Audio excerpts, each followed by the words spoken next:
Welcome back to this expert sector interview with none other than Andrew Borovsky, CEO of Rent App, multiple time founder, executive leadership roles at Cash App, Cadre, Square, co-founded 80/20, was a big time player, principal designer at Apple and Adobe. Tuning in for the first time for the roundtable. Andrew, nice to see you. To my audience, as always, thank you. I'm Andreas Senni, your host, CRECo.ai Roundtable founder, brokerage owner, and managing director for KW Commercial. Andrew, welcome to the show.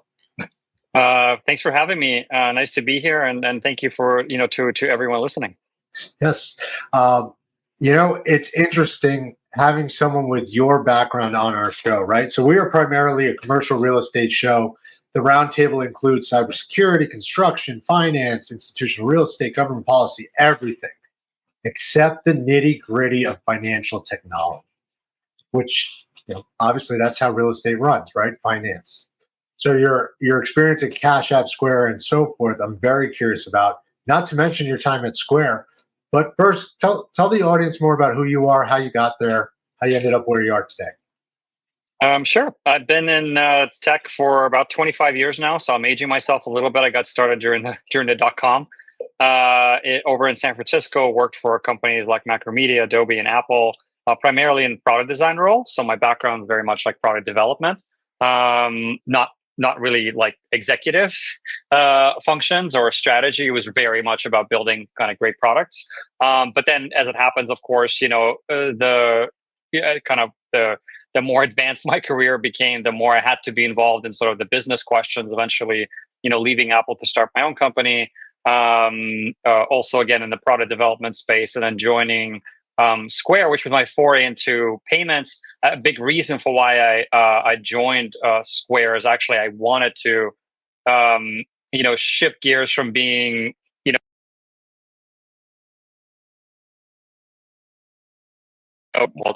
and Square was a great place to learn. And then actually, after Square, second company that I co-founded was in the CRE space. So I got to play with that as well, because CRE is its own rabbit hole altogether. So Rent App is now the third company. My first gig as CEO. So now I've run the whole gamut. And so, learning new things here as well. But it's interesting, I think, in a lot of ways, this company is a culmination of everything I've been involved in: creative, product development, payments, money movement, and real estate. Well, so I founded my own platform, and I founded a platform to solve my problem as a broker, right? So I was very much customer facing because I was a customer. And your whole background started first customer facing, coding through to solve problems, which I have found in some startups isn't the case, right? They build a product they think somebody needs, but nobody needs it, and then it fails. And you are the unicorn here, because all the companies listed here, they've all exited well. They have all done well. I mean, have you had some war stories? What would you say to the audience out there thinking about doing it themselves today with AI, right? Here we are in commercial real estate, and everyone's like, oh, build your own apps, do it yourself. You've been there. Yeah, 100%. I mean, look, I think there's, I won't say that my journey was in any way, consistent. I think there was a lot of ups and downs along the way. I think you're spot on. It's very easy, especially actually like earlier in my career when I was like kind of purely focused on product design. All designers, anyone listening to this that happens to be a designer, we're all guilty of sort of like building things that we want to see in the world rather than customers. And it's actually very easy to do that when you're insulated from the business. A lot of the times, you're building something, you really are responsible for just crafting the user experience. You don't get to interface with customers. It's always somebody else's job to do that. And so you don't, you're really detached from the end user. And when a particular product fails, you're just like, why did that happen? It's so beautiful. Like, why did no one want to use this? So and the world is riddled with incredibly well-designed products that have failed spectacularly, and we all know and use products today that are absolutely awful, that are massively successful. Salesforce comes to mind, among other things. So yeah.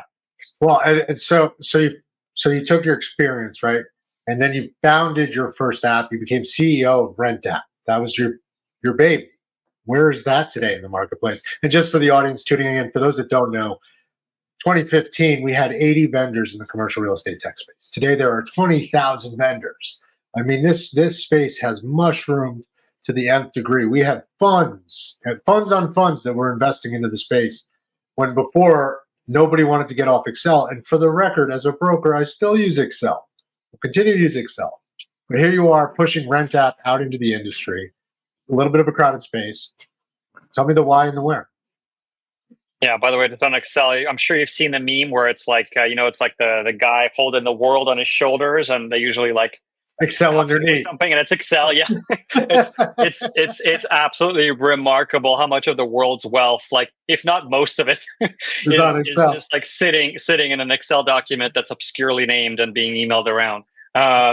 Yeah, 100%. Yeah, it's interesting. I mean, I'll actually zoom out a little bit and go, so I had this stint at Cadre, which is, this tech-enabled commercial real estate investment platform. And, I joined the company precisely because I was interested about this world that runs on Excel and where most of the world's assets kind of lie. And this is how, rich people get richer. And this is how the number one way to create intergenerational wealth and all that stuff. So it was really, really curious to know how the machine works. Like you said, it's interesting, that space, which I guess we can refer to as prop tech. Today it's prop tech or built world or what, it depends who's talking. Yeah. And hat tip to Michael Beckerman. But yeah, go ahead. Yeah. I think I think 2010, like when I joined Square, it was all fintech. And I think when I joined Cadre, it was prop tech. So, I think one followed the other. But yeah, the prop tech space is very, very vibrant right now. Actually, my one of my teammates just came back from Blueprint, which is this conference out in Vegas, which is massive, and it's basically a prop tech conference. But it's a huge event. And what you find is that. And being in commercial real estate, what you find is that there's a lot of crowding in the institutional side, right? So when you're talking about large investors, large owners, operators of real estate, tremendous number of companies, founders, tremendous amount of venture capital chasing those spaces to create, effectively the next Excel, right? Or automate some piece of this kind of massive workflow. But actually what was interesting is coming out of that space 2 years ago, and that's when we started this company, is I felt, there's half of all real estate in the United States that's owned by individuals, right? And actually it's more than half, it's more like 60%. So you hear all these stories about Wall Street buying Main Street, but the truth of the matter is that this is still a country that's, where real estate is predominantly owned by individuals. And then in particular, when you talk about like rental properties, so like income properties, right? Which is a third of all real estate in the United States is for rent. And that includes commercial and residential, et cetera.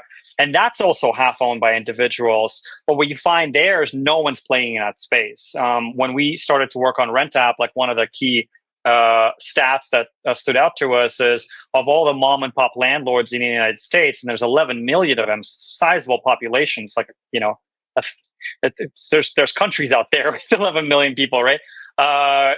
They collect rent using cash.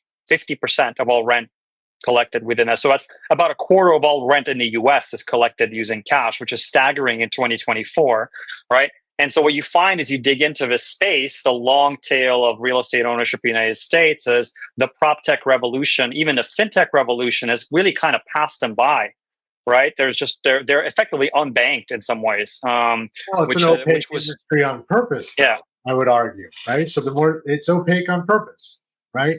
So if you Saul Klein would say, if you can't rate it, you can't grade it, right? So you can't get a rating to it. And you're on that route. You're solving for the little guy, right? You're taking. Yeah, the little guy space is really interesting to me, and it dates me back again to Square, because Square is now no longer the little guys. They're huge. Well, no, but I mean their customer base, right? So I just was going to say, yeah, they're huge. I mean, I think I don't track the stock prices closely now, but it's at least it was a $50 billion company that was built on the back of micro merchants, businesses that were so small they weren't even considered small businesses. And what they solved, it's fascinating that at the essence of Square is so simple that there was all these small merchants, and the only way that they could take payments was cash. And Square created the Square credit card reader that allowed everyone using their smartphone to take credit card payments. And, an empire was born. So I love that space, because the truth of the matter is, if you could figure out how to reach the long tail of American, business owners, and I list, real estate owners as also business. These are cash generating enterprises, right? So they're small business owners. If you can reach them, and if you can deliver, a product that makes their life simpler, that reduces costs, reduces complexity, speeds things up, then there's tremendous opportunities. And most companies are not looking there. Most companies are, okay, how do I create a new product that I can sell to start with, right? And that's a very different space, hyper competitive and less interesting. Yeah. I'm very. This is my sweet spot. I love this space. Well, so all right. So RentApp is born. It is growing, and I'm going to be mean. Not mean, but I'll direct here. So here's RentApp in a bit of a crowded space, servicing, yes, the long tail market. What differentiates RentApp, and all your learnings from Cadre, and those who don't know, Cadre was one of the few truly successful capital raising platforms that connected capital investors, owners, right? What's the differentiator for you? Because there's a lot of property management tools. There's Yardi. I mean, you do compete against Yardi. Yeah. Yeah. So thanks for asking. It's a great question. I love to answer. So yeah, if you look at the all of the rentals in the United States, and just let's say 50-50, half are owned by institutions, half are owned by individuals. Both start with an I. So it's great. So institutional space, that's the Yardi backyard, right? So no pun intended. That's where you have, honestly, a dozen fantastic property management suites, right? Yardi being like the big guy, but Appfolio, Buildium, Avail, Azebo, Rent Ready, Rent Cafe, Turbo Tenant. It just goes on. It's just baseline. But they're all serving the institutional space, and that really means that the product is built, and it's really most valuable when you have something like 100 units, right? And because it's like to manage 100 units is a lot of work, and you need software to make yourself more efficient. And a lot of that software comes with payments built in. But the other side, as I mentioned, half of all 23 million units for rent in the United States that are owned by people that only own like 2 or 3 units, and you're not going to adopt Yardi to manage 3 units. Right, and yet there are millions of people. Yeah, it's completely insane. So what if you want to go digital? And again, mass majority of these people are cash and check. If you want to go digital, your options are Venmo, Cash App, my old love, and Zelle. Zelle is probably the fastest growing. And what you have there is free products, fundamentally, right, that are very easy to use. You can send money to a phone number or an email address, and money moves from point A to B. But while they're really great for moving money to pay back a friend for lunch, they really kind of suck at rent. And what it comes down to is Venmo and Cash App, you're not supposed to use them for business payments as part of this. We can get into the dark web of how that happened, because that's a whole conspiracy theory involving credit card companies. But the second you start to take business payments, and I'm sure some of your customers, if you ran businesses on top of Venmo or Cash App, you got that ominous email that says, hey, you now have to sign up for the business account. Now all your transactions, cost you 2%.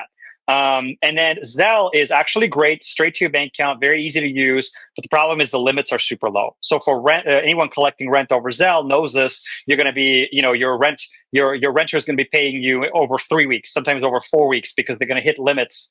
As this housing has gotten expensive, it's become more of an issue, because a lot of people have $1,000 limits on their Zelle. So inevitably, you're going to be paid, twice a month. And that's a real problem for a lot of people. And so if you don't do that, then you have this other side is, again, this professional property management software, but it's completely overkill. You're not going to be paying somebody $20, $25 a month to manage, 3 properties. By the way, it's really complicated. Again, it is like adopting Salesforce. It's great. The investment you put into something like an Avail pays off. We have 100 units, but it doesn't if you own 3. So RentApp, very quickly. Super easy to use. You can send money to a phone number or an email address, just like Zelle. And it kind of and then the similarities end because we're better. So super high limits. You can send or collect up to $20,000. There's no limits on the number of properties that you can manage. You can support up to 10 banks, a bank per property.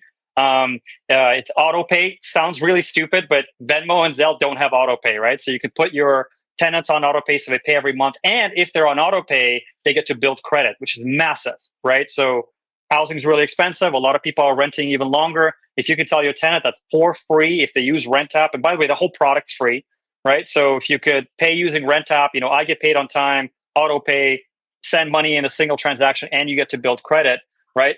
So it's really, really wonderful. And like I said, the free piece is really important, right? You get something that's as easy to use as Zelle, but it's not as powerful free. Well, it can't be free. As powerful, yeah. It's the merchant. So you're talking about fintech, right? You're talking about payment gateways. You're talking about transactions, settling transactions. These have to come from somewhere. Yes. So we use ACH, so bank-to-bank transfers. ACH is inherently quite cheap. So you're a faster, better ACH. You're the next generation of ACH. No, actually, we use ACH. And ACH is getting better because we now have RTP. RTP is fed now. Like the federal banking rails are getting quite good. You have instant settlement, all sorts of advantages to it. But fundamentally, remember, these are like interbank rails, federally, sponsored rails. So they're not expensive. To move money over ACH costs the fundamental bank cost is somewhere around 2 cents, maybe 3 cents. And so if you own real estate and you go to a platform and the platform says, okay, so for your renter to pay rent is going to cost $10 to move money over ACH. Making money on the that's like a 99.9% margin, right? You could just it's completely made up number. So in our case, we just eat the cost because fundamentally, if you're competing with cash and checks, if you want to move money to digital rails, it's stupid to charge fees. And we want to grow. And so the product's completely free. There's no gotchas. And our model is we're going to build products on top of it. So use our really powerful, completely free product. Get on our platform, which is the payment, settle, and settle, receive. That's what it is today, as it stands. Core stuff. Yeah, the easiest way to pay or collect rent with a lot of bells and whistles, completely free. And then over time, we add features on top of it that deliver additional value. And they really are kind of they're both on the consumer side or on tenant side, landlord side. I think the opportunities are in the financing space. So we just launched a feature called Split Pay for the renter that allows you to, instead of paying your full rent on the 1st, you can pay half your rent on the 1st, half your rent on the 15th. We charge a fee for that, right? It's cheaper than using credit cards, cheaper than using payday loans. It actually generates revenue for us, keeps the whole service free for everyone else. On the landlord side, same thing. 9 out of 10 customers that we have, small landlords, people that have 5 units. Now, to create a portfolio of 5 income properties, as you know, that's not a trivial task, right? That means to get one rental property up and running is hard. So there's people brick by brick, property by property. By the time you're on your 5th, you've put in blood, sweat, and tears, and you're now what I think is a qualified operator. Well, guess what? If you want to buy your 6th property and you go to a bank, no one will lend you. In the eyes of the bank, somebody that owns 5 units, you're an over-leveraged consumer. You have too much debt, effectively, even though it's all cash flowing. And as you know, broadly, again, if you go into macro, banks have been getting out of small business lending, right? More and more, they're just like this is where they don't want to. They don't want to do this, yeah. And I actually think what we have here is a product that's we're very well positioned to do small business lending, and in our case, small landlords. So how it works is if you're a landlord and you're collecting rent for 5 properties, your 5 units, and it's completely free. Well, guess what? We know your cash flows, and actually, we have 90% of the information we need to underwrite you for a loan. So our landlords, when they're working with us for a couple of months, what they're able to do is they're able to come to us to RentApp Capital. It's kind of the working name right now, as they're able to say, hey, I want to buy this unit. It's an off-market unit down the street. If I want to close in 24 hours, we want to be their main source of capital, and we'll charge for it. This is not cheap capital. This is effectively bridge capital. But I think we can be much more efficient on, for example, closing fees and origination fees. We want to be the best game in time, and we want to be national in a space that, as you know, again, private lending, hard money lending tends to be hyper local. So there's so much opportunity to make money in a fair way where you're adding value and people are willing to pay for that value in this long tail space of real estate ownership. I feel very comfortable delivering the core platform for free. Well, it's spot on and good on for you for cornering the market, I'll almost say, and getting in here fast, right? Because we're far from cornering it, but we're hoping. Well, you're building on fintech principles for serving underbanked communities, right? You're coming in, you're providing a service, you're managing transactions, and then you are becoming the bank, right? Yes. Rich people earn interest, poor people pay interest. And you're giving people a way to access capital that otherwise couldn't, which is great. Yeah. and I hesitate to ask this question: how do you get around someone who drops in a credit card? Can they drop in a credit card? I mean, there are places where you cannot pay rent with your credit card. It's just that simple. That's not allowed, right?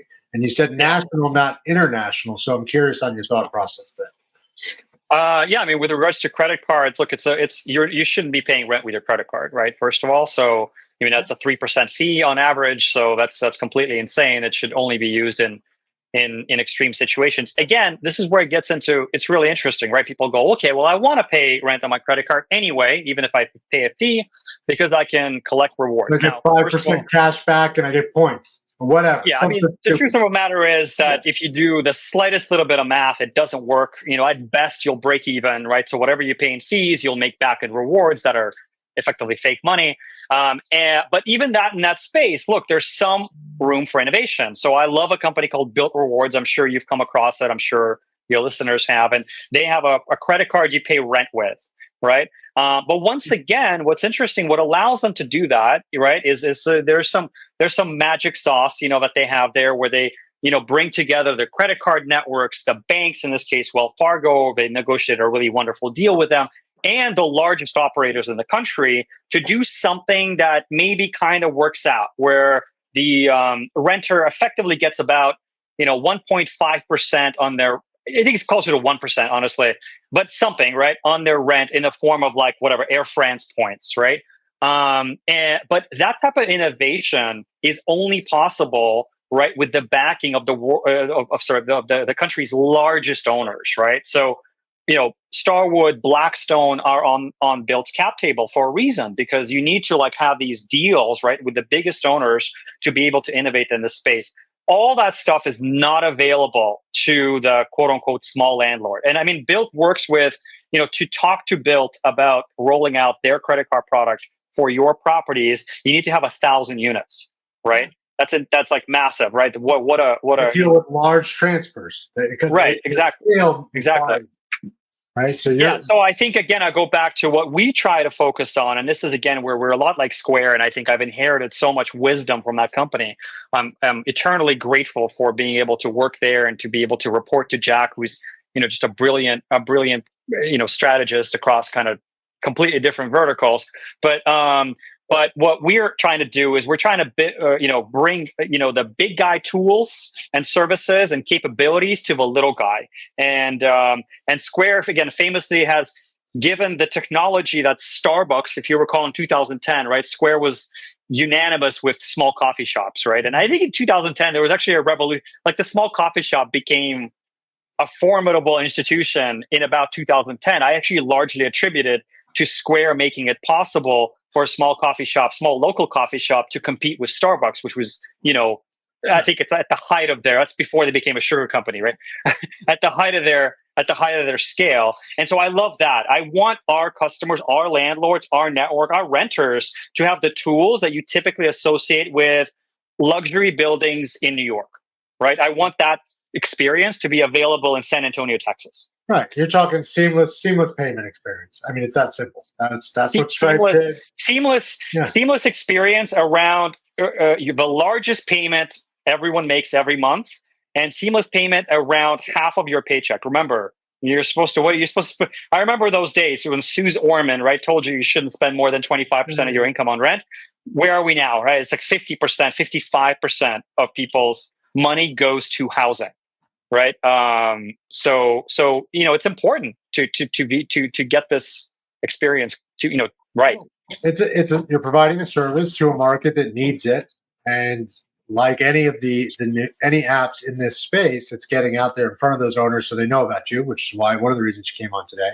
So Thank you for joining us and coming on and sharing your experience. I do want to ask and go kind of into go to the side a bit here and talk blockchain tokenization if you're comfortable in those areas, right? Because it comes up in real estate, right? People like the shiny horse over there and say, well, why aren't we doing that? Why isn't rent on Bitcoin? Or is it? So where are you there? You're there collecting rent, you're processing payments? Yeah. So I like to zoom out a little bit again, and I'd like this, you know, the last crypto cycle, as we know, crypto is in these cycles where everything kind of falls and goes up. The last crypto cycle has been terrible for crypto, and I'm just getting, people get really hung up on like crypto or Web3 or whatever. You know, we all know what we're talking Those about. are all buzzwords. You know, yeah, But- blockchain payments, okay, and blockchain-based transfers of value, let's call it that, have Sure. really suffered because of the fact that there's been a lot of grift over the last 4 years, right? And when you zoom out, is like, let's look at this from purely a technology standpoint. Fundamentally, you're talking about a open source database. You know, by open source meaning that, you know, it's built on standards that everyone can adhere to. And this database is, you know, the nice thing about it is it's very easy to onboard onto, and that database is available to everyone in the world, right? So, and actually, let's go back to that Excel. immutable record is the whole basis of that. It's That's the what key. you're talking about is a dynamic, globally available Excel, right? This is really the successor to the scale of Excel. Should logically be blockchain, right? Because it like does all the same things, but in a way where, you know, it's like it's everything like is recorded. It's like see revision history. Boom, if boom, you boom. have a US based fund and you're trying to get a European investor into that fund, if you've ever gone through that experience, you know, everything that entails, right? Cross-border transactions. Yep. It's gone, right? With blockchain based, asset ledgers, operating globally, raising money globally for assets that are global as well or hyper local just becomes much easier. So it is a great technology. Fundamentally, it's a great technology.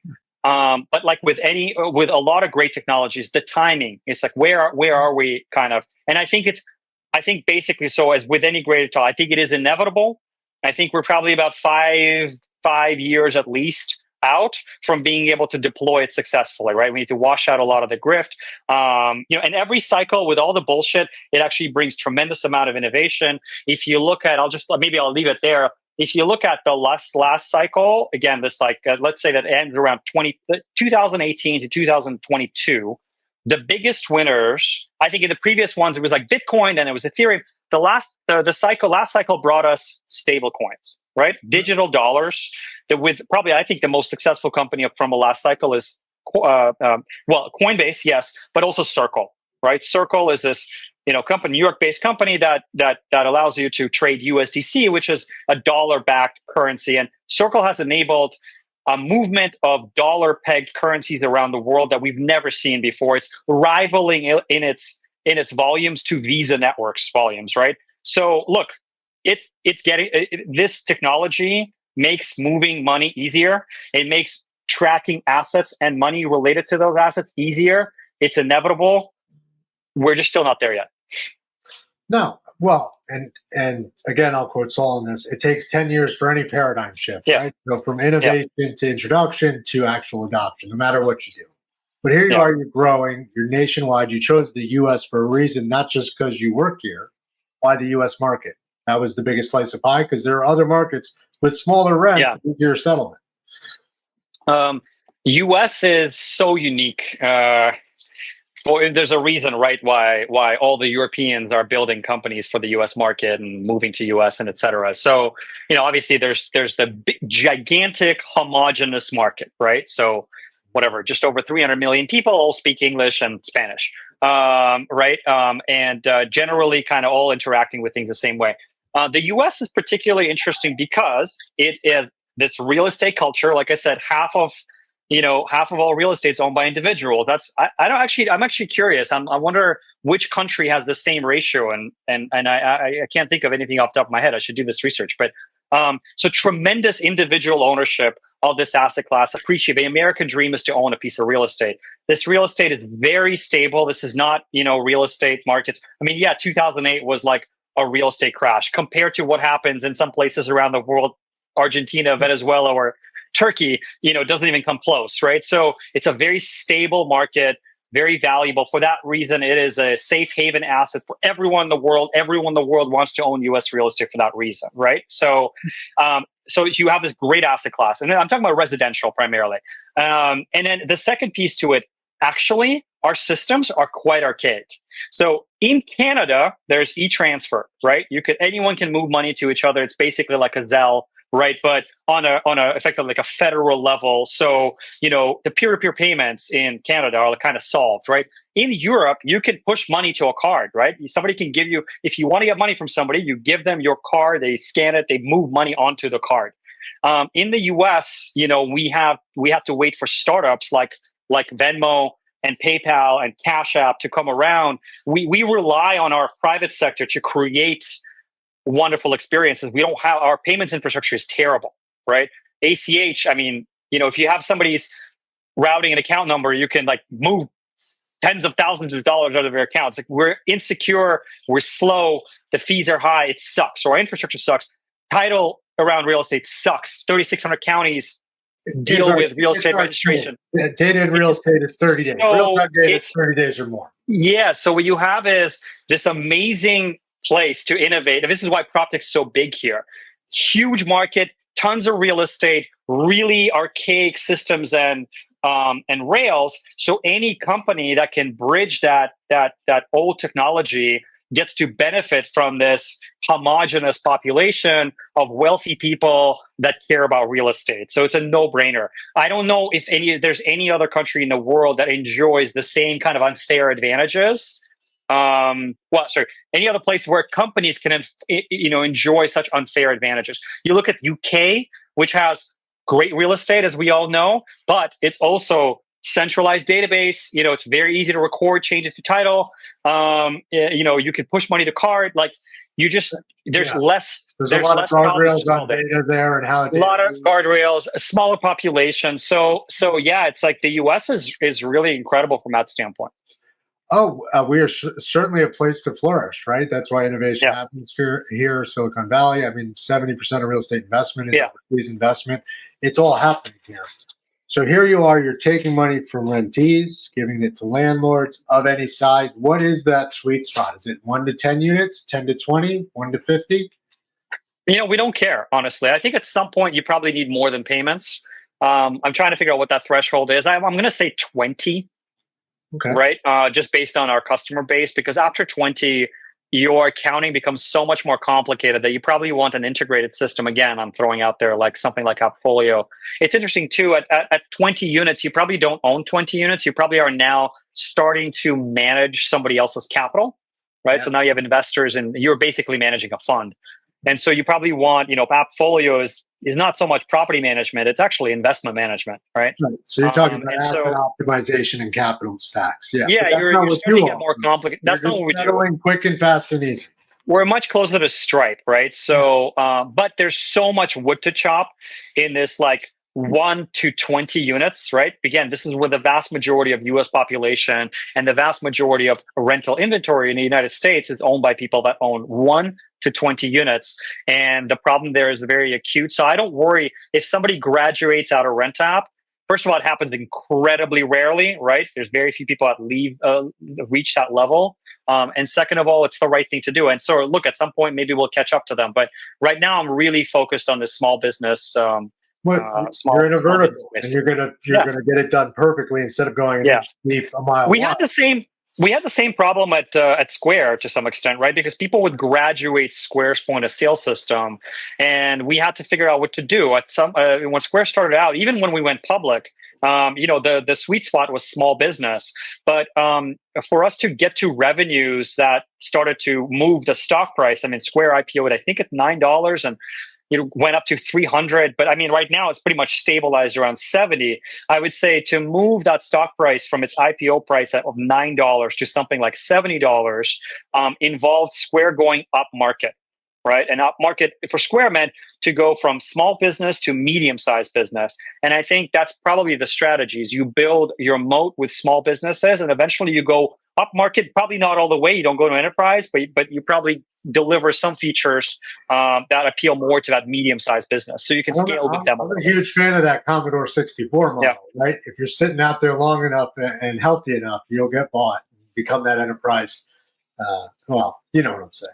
Those on the call. I mean, I don't want to talk exit strategies, but I mean, I think things will happen to you magically as long as you're Not hyper magically. focused on. It's intentionally. It's automatically, right? You were intentional.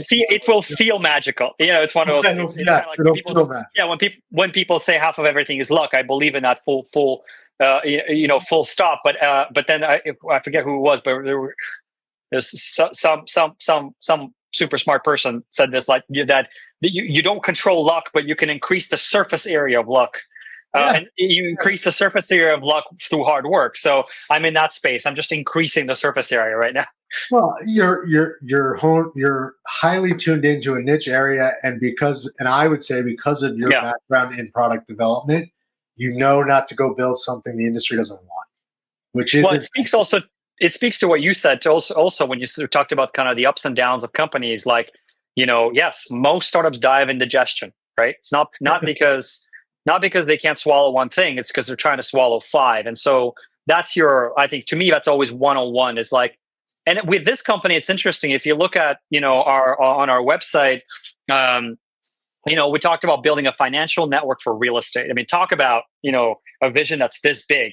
And what we've done over the last 2 years has been, editing down, stripping away everything, from that core mission down to what is like the one thing we can do really, really well. And we ended up with rent payments. And rent payment, we are doing this really, really well. And we're going to do that until we become massive. And then we're going to grow again and zoom out again. Well, so now I'm going to ask. So, what does the next step look like? What is your product roadmap? So here you do rent payments really well. Yeah, growing, you hit your targets, whatever those are.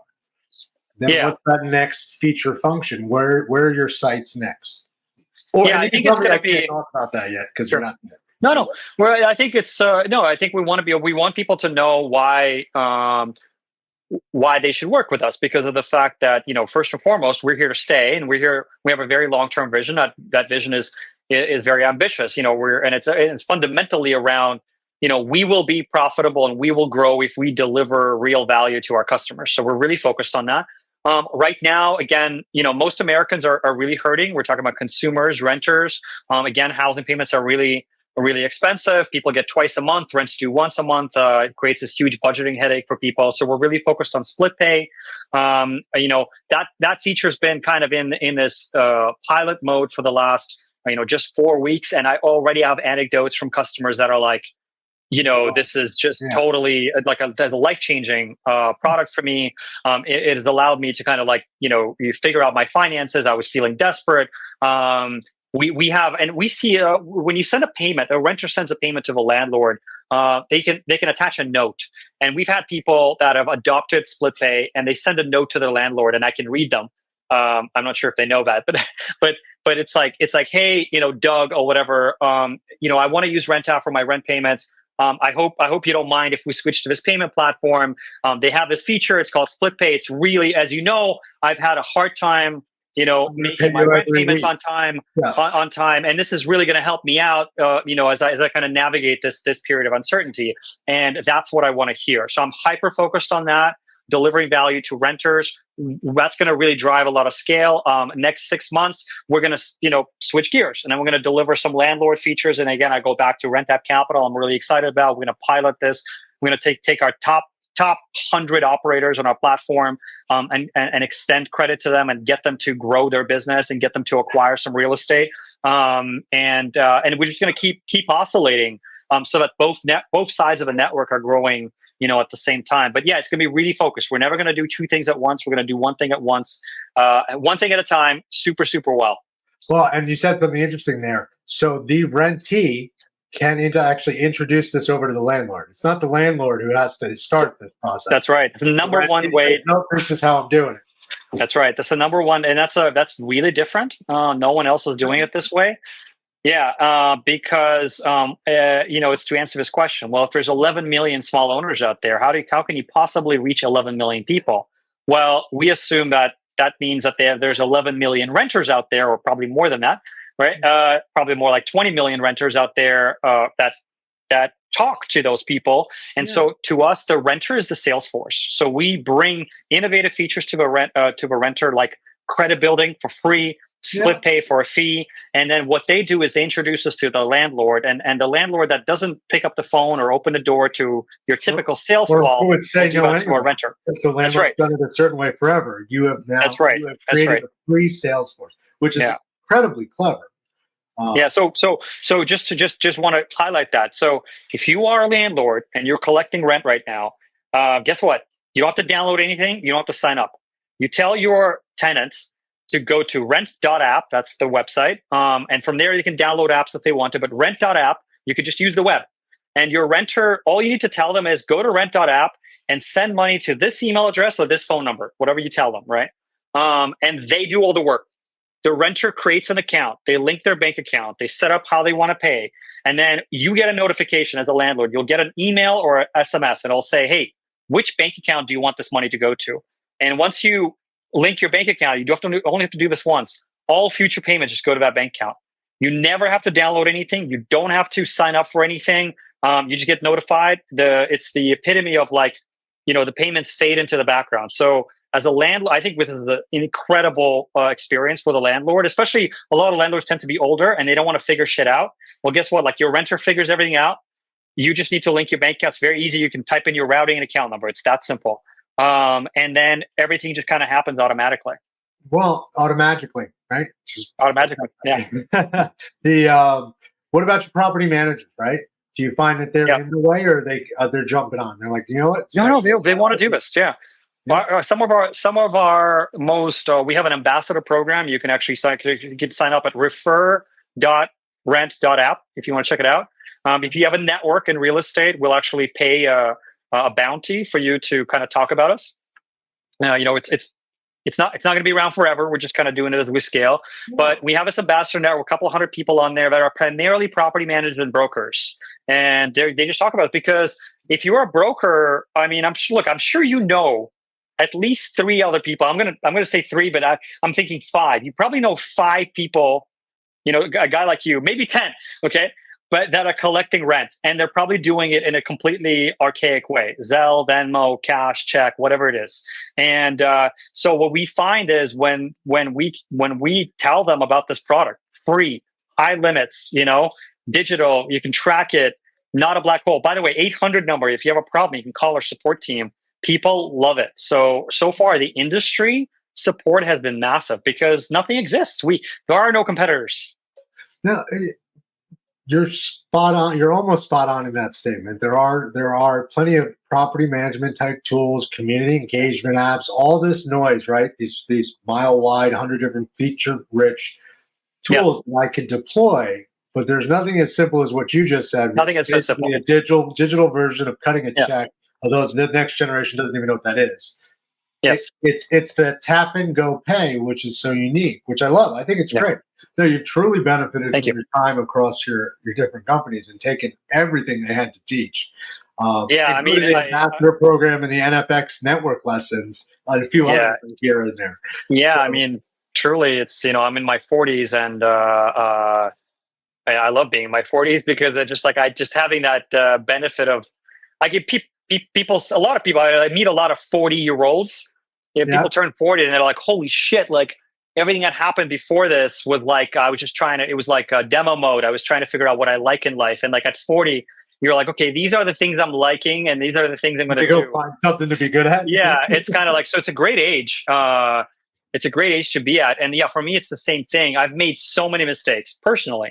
I've watched other people make mistakes. I've also seen other people be incredibly successful. And I feel, incredibly lucky and empowered and energized right now to be able to put all those lessons into practice. Everything we do right now feels actually quite effortless, but it feels effortless because there's a lot of work in the background. There's been decades of things kind of sucking. Yeah. Yeah. You don't know what you don't know, right? Totally. Yeah, exactly. Yeah. And especially when it comes to technology, it looks so easy. And at the end of the day, not 10 people. I know there's many more for the record. Yeah. 3 generations real estate. And you're right. Excel and check is fine. It works well. But the simplicity of this is fantastic. The fact that you found the tenants to be your Salesforce, that's a pretty unique play. Hopefully you'll see at CRE Tech coming up here in November. You should be there. That's Beckerman's event. Appfolio is usually there. You mentioned a few. Yeah, I mean, again, we've gone to a few of those conferences, and it just tends to be a different audience, just much more institutional. Much bigger. We have this.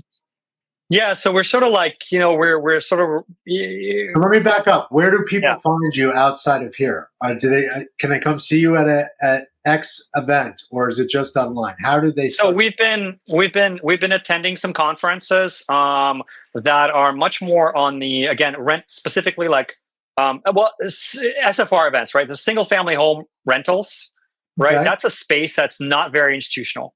So I find whenever I go to events that are focused on SFR space, I tend to find, our sweet spot customers, right? But honestly, if you go back to the fact that we're trying to recruit renters, most of our marketing is a lifestyle marketing on Instagram and Facebook, right? Or social media marketing, which is the most highly impactful to begin with. And but it's like, it's much harder. I mean, that we're talking about like ad optimization, which I'm not an expert in. I had to learn, over time. Also, hate the space, to be honest. But you have to know what it's like. But the customer acquisition cost, through marketing, through an ad on Facebook, to get me. Hey, Meta, I want you to get me that guy, girl that owns 3 or 4 units in Texas, right? That is going to cost you hundreds of dollars to find that person. And yet 80% of 25-year-olds rent. So all I need to do is, like, with a blindfold, if I poke a room of 20-year-olds, I'm going to hit a renter. Right? Flyer up at every college. Right. Yeah. So your customer acquisition costs are much closer to, like, selling. I don't know, like, I'm trying to figure out, like, let's just say very, very cost effective from a funding standpoint. Yeah, I was going to say a toothbrush, but it's like not even a toothbrush. I don't know, like a meat thermometer, like, where, that type of product. You're talking about, you're competing with products that, sell for $20, right? Versus if you're in the CRE space, you're competing with mortgage companies. Yeah. Right. Look, the equipment's expensive. The tech is expensive. Yeah. There's a lot of it now. Most of the tech is expensive, and it still doesn't talk to each other. You're SOC 2 compliance, right? I saw that, which means you passed X amount through your system, which means you are highly secure. Not trivial. Yeah. That's a huge accomplishment. People don't know unless. Thanks for calling it out. You're actually the first person.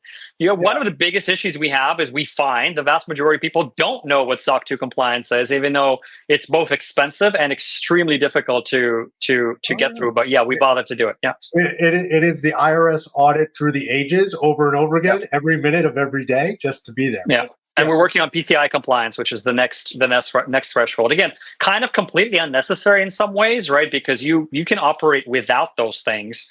But we're very proud of the fact that the technology is industrial grade. Yeah, and it should be, right? Because you are taking payments, you are taking a huge amount of money, right? PIP. Yeah. That's right. Remember, one of the guys on the show is one of the top 10 cyber forensic guys in the country. Yeah. Darren Hayes. I would have brought him on, but didn't want to spook you. So we work with. We work with HackerOne, which is effectively, it's people.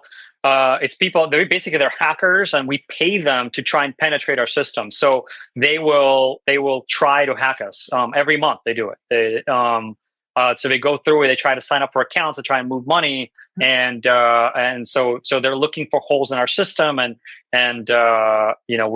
we've generally been pretty good. Important to you consumers who put your credit cards in there. Of course, mention your partners with Plaid and others, but at the end of the day, it's sad that we're living in a world where every month or so you get a notice from a company that says, "Hey, sorry, we leaked all your data."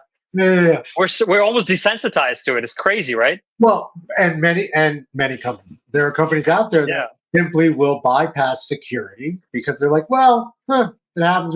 Let's make it more feature rich. Let's make it look better. But I can appreciate from where I sit in the CRE tech side, as a tech sector expert, what you've done and how much attention you paid to things that others have just skipped over because you couldn't. Thank you. I appreciate that. People want to notice, and it looks great. So we can get you on the Apple Store, get you on Google Play. We are introducing you through tenants. You're out at shows. You're here on this podcast. You're obviously out on other podcasts. You got a referral network. You got an ambassador network. You got a free sales force. Where'd I miss? Tell me. What would you do differently? I mean, what did we miss? Oh, the integrations. Are you REST API? Can we integrate you into other systems? Not yet. And again, it has to do with the fact that our target customer just doesn't ask for this. We tend to, so we're very, as a small startup, we're a seed stage startup, right? So we're very early in our journey. We're extremely well funded by wonderful investors. But we're very early, right? So small team, 25 people.